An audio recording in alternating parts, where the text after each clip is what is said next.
जगह है जहां पर जाट सभा का गठन किया गया और उसके बाद किसानों की राजनीति को एक अलग धार और रफ्तार मिली।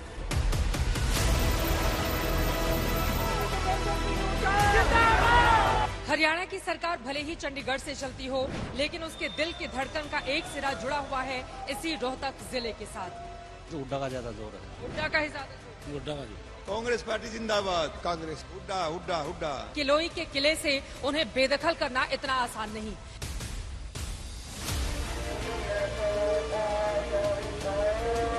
जनता के बीच में जा रही हूँ, जनता की सेवा कर रही हूँ। श्रीमती मंजूर आगे बढ़ो। कांग्रेस के दिया कांग्रेस ने जी, हम देंगे बीजेपी की। कांग्रेस ने नाश कर दिया। बीजेपी के राज्य में 3 नौकरी। बीजेपी में कोई नौकरी नहीं लग रही। इसमें चाहिए कलयुग में राजा सख्त नौकरी भी नहीं मिल रही। जाट टान लावा है बुढ़ा नौकरी एक भी बालक ना लानता दूसरी जात का है। भूपेंद्र हुड्डा चला लगातार सरपंच जाटों के बच्चों को। वर्ल्ड चैंपियनशिप के 2 मेडल हैं, गोल्ड और सिल्वर। तो 10 साल में किसी को नौकरी नहीं दी। ग्राउंड लेवल पर काम नहीं हो रहा। जॉय बाइक रिपोर्टर में आप सभी दर्शकों का बहुत बहुत स्वागत है। आपके साथ मैं हूं चित्रा त्रिपाठी। मैं आ चुकी हूं हरियाणा के उस धरती पर जहां पर पंजाब से अलग राज्य के गठन की जमीन तैयार हुई। साल 1912 में यही वो जगह है जहां पर जाट सभा का गठन किया गया और उसके बाद किसानों की राजनीति को एक अलग धार और रफ्तार मिली। आपको बताते चले, मेरे ठीक पीछे आप ये जो दीनबंधु छोटूराम की स्मारक देख रहे हैं, दरअसल ये हरियाणा में किसानों के मसीहा के तौर पर जाने जाते हैं। ब्रिटानिया हुकूमत के दौरान किसानों के मुद्दे पर इन्होंने अंग्रेजों को झुकने पर मजबूर कर दिया था। इसी वजह से हरियाणा में इनकी अपनी एक अलग जगह है, अमर जगह है। लेकिन आज हम यहाँ पर पहुंचे हैं क्योंकि हरियाणा में चुनाव है, पार्टियों के अपने अपने दाम हैं, किसानों का मुद्दा बड़ा है, लेकिन कौन मारेगा बाजी, ये सबसे बड़ा सवाल है।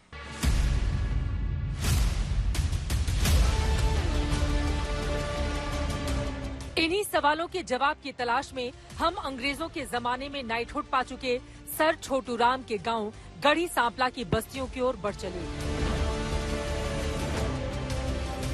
इस चुनाव में मतदाताओं के मूड की जमीनी पड़ताल के लिए हम रोहतक जिले के जिस इलाके में पहुंचे थे, उस सीट का नाम है गढ़ी सांपला किलोई। इस सीट पर यूं तो 9 उम्मीदवार चुनावी मैदान में हैं, लेकिन चर्चा 4 की है और मुकाबले में सिर्फ 4। इस सीट पर कांग्रेस के उम्मीदवार हैं भूपेंद्र सिंह हुड्डा, तो बीजेपी ने मंजू हुड्डा को उतारा है। जेजेपी की ओर से सुशील देशवाल हैं, तो आईएनएलडी ने कृष्णा को उतारा है। लेकिन जिस सीट पर 2 दशकों से भूपेंद्र सिंह हुड्डा को पछाड़ने में सारे दलों के पसीने छूट गए हैं, वहाँ इस बार का दंगल कौन जीतेगा, इसी की पड़ताल में हम आगे बढ़ चले। दूर तक फैले हरियाली भरे खेतों के बीच बसी कस्बाई बस्तियां और चौड़ी सड़कों से पतली सड़कों की ओर बढ़ते हुए जब हम रिहायशी बस्तियों की ओर पहुंचे, तो वहां सड़क किनारे पेड़ की छांव में लोग पत्ते खेलते दिखाई दिए। चुनाव में कौन सा मुद्दा सबसे बड़ा है? हमारा में ये हुआ है भूपी। हाँ, भूपेंद्र सिंह हुड्डा ही मुद्दा है। हाँ। खाली वही मुद्दा है या दूसरा भी मुद्दा है? आम आदमी पार्टी जीतता ये। कांग्रेस पार्टी। कांग्रेस को। कांग्रेस को आप बताइए। मैं जाट हूँ। कांग्रेस। किसका जोर चल रहा है किलोई? यहाँ कांग्रेस का जोर चल रहा है। हाँ जी। केवल हुड्डा है जी, क्योंकि बीजेपी ने ना तो काम कराए जी। ठीक है, बेरोजगारी में एक तरफा करे इन्हें। हम देंगे रोजगार पर देखकर। रोजगार पर? हाँ जी। बीजेपी रोजगार दिया है? हाँ जी, बिल्कुल दिया है। अच्छा। अगर आप हुड्डा और बीजेपी के 10 साल कंपैरिजन करें तो हुड्डा के राज में 82,000 बच्चे लगे। अच्छा। और बीजेपी के राज में 1,67,000 बिना खर्ची पर्ची। कांग्रेस ने नाश कर दिया। जय भारतीय जनता पार्टी की। इन्हें तो उड्डा उड्डा दिखा हो, आरक्षण करवा देगा, बन गया तो ठीक से, ना तो फिर जाट आरक्षण देखियो, उसका तो काम रोड़ा है। बीजेपी के राज्य में 3 नौकरी। बीजेपी के राज में 3 नौकरी लग गई। बिना खर्चे बिना पैसे, एक पैसा भी नहीं। यूं ही गढ़ी सांपला किलोई को भूपेंद्र सिंह हुड्डा का गढ़ नहीं कहा जाता। जिस किलोई सीट को 2009 के परिसीमन के बाद गढ़ी सांपला किलोई बनाया गया, वहां हुड्डा परिवार का दखल आज से नहीं 7 दशकों से है। हरियाणा की सरकार भले ही चंडीगढ़ से चलती हो, लेकिन उसके दिल की धड़कनें इस रोहतक में आप महसूस कर सकते हैं। एक तरफ चौधरी छोटूराम से जहां राजनीति का सिरा जुड़ता है, तो वहीं दूसरा सिरा आकर रुक जाता है रणबीर सिंह हुड्डा के ऊपर। उन्हीं के बेटे भूपेंद्र सिंह हुड्डा, जो राज्य के मुख्यमंत्री रहे, एक बार फिर से किलोई विधानसभा चुनाव में अपने ताल ठोक रहे हैं। जीत के बड़े बड़े दावे उनकी पार्टी की ओर से किए जा रहे हैं। आपको बताते चले 1982 और 87 का विधानसभा चुनाव इसी जगह से हारने वाले हुड्डा की राजनीति नए सिरे से तब शुरू हुई जब 1991 में उन्होंने तब के उप प्रधानमंत्री चौधरी देवीलाल को हरा दिया था, जिसके बाद भूपेंद्र सिंह हुड्डा की धमक इस पूरे इलाके में महसूस की गई। पहली बार 1968 में भूपेंद्र सिंह हुड्डा के पिता चौधरी रणबीर हुड्डा ने रोहतक लोकसभा सीट को जीता था, लेकिन उसके बाद जब चुनावी सियासत में भूपेंद्र सिंह हुड्डा ने कदम रखा तो 1991, 1996, 1998 में लगातार 3 बार जीते। 1999 में हार के बाद 2004 से 2024 तक रोहतक लोकसभा सीट पर कोई हाथ तक नहीं लगा सका। और गढ़ी सांपला किलोई सीट तो जब 2009 में बनी है, तभी से आज तक इस सीट पर हुड्डा के हाथों से जीत कोई छीन नहीं पाया। और इसके पीछे है गढ़ी सांपला किलोई के गांवों, घरों, चौक चौपालों तक भूपेंद्र सिंह हुड्डा की पैठ। इस चुनाव में गांव के वोटर क्या सोच रहे हैं, इसकी पड़ताल के लिए हम गढ़ी सांपला के गांवों की गलियों में जा पहुंचे। किलोई विधानसभा का सबसे बड़ा मुद्दा क्या है? भाई ये है जो कॉम्प्रेस सवाल ज्यादा रखा है भूपेंद्र। हाँ, भूपेंद्र सिंह हुड्डा के सामने और कोई चुनौती नहीं है? ना और कोई खास चुनौती नहीं। बीजेपी है, आम आदमी पार्टी है, दूसरी पार्टियां खड़ी हैं, आपको लग रहा है कि कोई भी नहीं है? ना कोई नहीं, यानी इसके टक्कर में कोई आदमी नहीं। क्या काम जो है आप उम्मीद करेंगे कि नई सरकार को करना चाहिए? काम तो सरकार के तो सारे हुए हैं, काम तो ले बच्चा के नौकरी पढ़ लिख के हो रहे थे, इतने बैठे किसी नौकरी भी नहीं मिल रही। बड़ा पसंद कौन आ रहा है आप लोगों को? हम तो कांग्रेस की देते आए। कांग्रेस पसंद आती है? काम अच्छा किया है कांग्रेस ने? बहुत अच्छा किया कांग्रेस में। हाँ,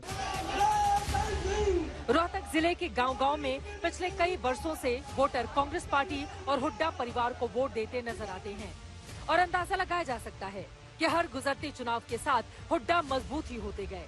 सिर्फ पिछले 3 चुनावों की बात करें तो 2009 में भूपेंद्र सिंह हुड्डा को 89,849 वोट मिले थे। 72,100 वोटों से आईएनएलडी को हराया था। 2014 में 80,693 वोट, 33,508 वोटों से फिर से आईएनएलडी को हरा दिया था। 2019 में हुड्डा ने 97,755 वोट झटके और 58,312 वोटों से बीजेपी को धूल चटाई।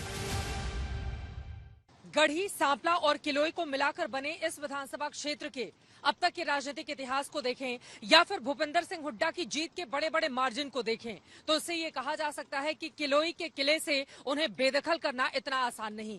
लेकिन बीजेपी की ओर से भी पूरा जोर लगाया जा रहा है।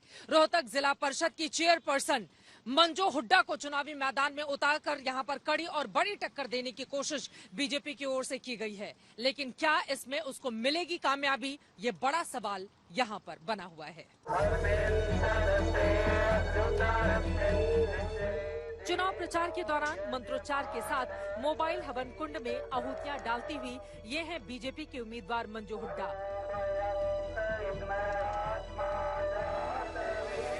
मंजू हुड्डा जी इस वक्त हमारे साथ हैं। आपको बताते चले भूपेंद्र सिंह हुड्डा के सामने भारतीय जनता पार्टी की ये उम्मीदवार हैं, लेकिन इतने बड़े दिग्गज नेता को हराने के लिए क्या है आपका प्लान? बस जनता की सेवा को ही आगे लेके आगे जा रही हूँ कि भाई मैं अगर मेरे पे वो भरोसा कर भी रहे हैं और विजय श्री का आशीर्वाद यहाँ से देते हैं तो निरंतर उनकी सेवा में रहूंगी। कौन सा बड़ा मुद्दा है जिसके आधार पे आपको लगता है कि कांग्रेस पार्टी को आप हरा पाएंगी? देखिए, मुद्दे तो बहुत सारे ऐसे हैं, जैसे जो एक इन्होंने अपने कांग्रेस पार्टी ने एक भ्रम फैला रखा है लोगों के बीच में कि कांग्रेस आएगी तो नौकरियां मिलेगी, बिना खर्ची पर्ची के मिलेगी, भाई घर बैठे भाई तुम्हें कुछ करने की जरूरत नहीं है, जो एक शिक्षा को पीछे खींचती हैं वो सारी चीजें।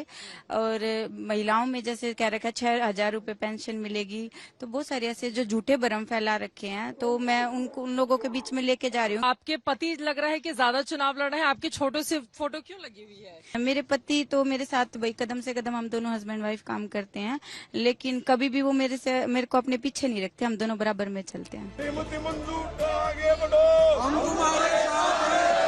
भूपेंद्र सिंह हुड्डा की चुनौती से टक्कर लेने के लिए बीजेपी ने जिस मंजू हुड्डा को चुनावी मैदान में उतारा है वो रोहतक जिला परिषद की चेयरपर्सन है।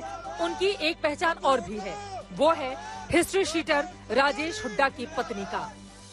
24 के चुनाव में कांग्रेस पार्टी की ओर से किसान, जवान, पहलवान, संविधान जैसे मुद्दे पर चक्रव्यूह रचकर भारतीय जनता पार्टी को घेरने की कोशिश की जा रही है। ऐसे भेद पाना नामुमकिन तो नहीं, लेकिन मुश्किल जरूर नजर आता है। वैसे हरियाणा की पहचान पहलवानों के तौर पर रही है, लेकिन क्या आप जानते हैं कि भूपेंद्र सिंह हुड्डा शानदार टेनिस प्लेयर रहे हैं। मुख्यमंत्री रहते हुए जर्मन टेनिस खिलाड़ी बोरिस बेकर के साथ दो दो हाथ करके प्रदर्शनी मैचों में उन्होंने अपनी क्षमता भी दिखाई थी। टेनिस की भाषा में कहें तो वर्तमान में चुनावी मुकाबले में उन्हें मैच पॉइंट तो अभी हासिल नहीं हुआ है, लेकिन एडवांटेज जरूर कुछ हिस्सों में दिखाई देता है। लेकिन जिस सीट पर जाट वोटों के पास चुनावी नतीजे तय करने का एकाधिकार है, वहां बीजेपी ने भी जाट उम्मीदवार पर ही भरोसा जताया है। दरअसल गढ़ी सांपला किलोई सीट पर 2,22,000 वोटर हैं, तो उनमें 1,17,000 जाट मतदाता हैं। बाकी अनुसूचित जाति के करीब 45,000, ओबीसी के करीब 35,000, ब्राह्मण करीब 25,000, सैनी 7,000, बनिया वोटर करीब 2,500 और राजपूत करीब 1,500 हैं। और जाति के इस असंतुलन का चुनावों के दौरान क्या असर होता है, इसका अंदाजा हमें तब तक नहीं था जब तक हम गाँव की इन गलियों में नहीं पहुँचे थे। चुनाव तो हम तो बीजेपी की देंगे। बीजेपी क्यों? क्योंकि यह काम बढ़िया कर रहे है। अच्छा, बीजेपी ने काम अच्छा किया, लेकिन यहाँ से तो कहा जा रहा है भूपेंद्र सिंह हुड्डा इतने बड़े नेता हैं। हुड्डा अपने जाट जाटान लावा है, बुढ़ा नौकरी एक भी बालक ना लानता दूसरी जात का है।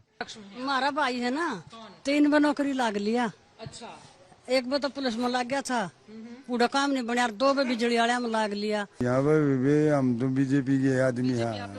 हाँ सैनी, हाँ जी। ऐसी बात कहूँ थे जाट अकेडी चोटी लग सनकारा जाता, हमारी बहु छोरी लिकड़न बाहर लिकड़न की चोर, हमारी बाण बेटिया की इज्जत नहीं थी, कोई सबका इज्जत है।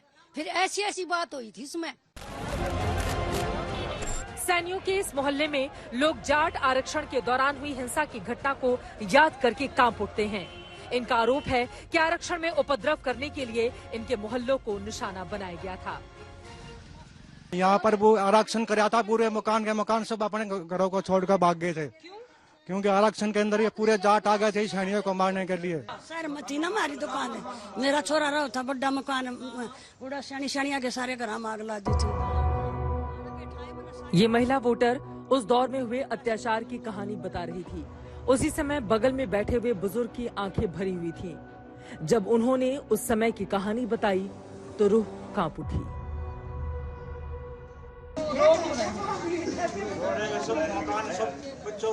बुरा हाल कर दिया जी, इलेक्शन में बुरा हाल कर दिया बुढ़ा ने। बाण कहे औलाद को ना थी और बुरा हाल कर दिया, इसकी बहू भी मर गई थी, उसमें रोड़े है मैं। अच्छा। और नो ना मारेंगे वह भी मर गई थी इसकी बहू। ये सैनियों का मोहल्ला है और सैनियों के मोहल्ले में तो फिलहाल नायब सिंह सैनी जो मुख्यमंत्री हैं, उन्हीं की पार्टी बीजेपी का दबदबा दिखाई दे रहा है। हालांकि ये पूरा का पूरा इलाका भूपेंद्र सिंह हुड्डा के अपने क्षेत्र में आता है, लेकिन यहाँ पर सैनी वर्सेस जाट की लड़ाई आपको साफ साफ दिखाई दी जाएगी। हालांकि जातीय ध्रुवीकरण के बूते जाटों के वोट बैंक का मुकाबला करना आसान नहीं है, लेकिन कांग्रेस पार्टी को शायद ही यह एहसास है कि चुनाव में संविधान की बात करना आसान और जमीन पर संविधान का सम्मान करना कितना मुश्किल है। कर्नल अरिवीर इस वक्त हमारे साथ मौजूद हैं। हुड्डा जी को जिताने के लिए क्या है तैयारी? तैयारी 2 तरह से है। एक तो घर घर जाके कर रहे हैं हम, दूसरी बात हम टैकल कर रहे हैं particular sections of the society.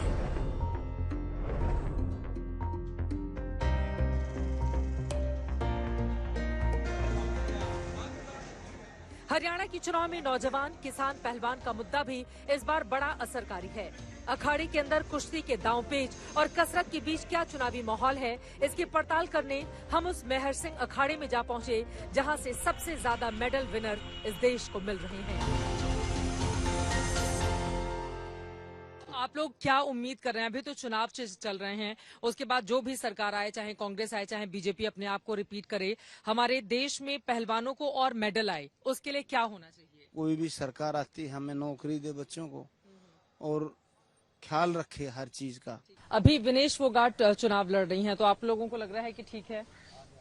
हाँ, वो भी ठीक है, क्योंकि अब की बार बीजेपी ने खिलाड़ियों के लिए कुछ नहीं किया। 10 साल में एक भी नौकरी नहीं दी किसी भी खेल में। कौन कौन सी सुविधाओं की कमी रहती है जो आप लोग चाहते हैं कि उसको पूरा किया जाए?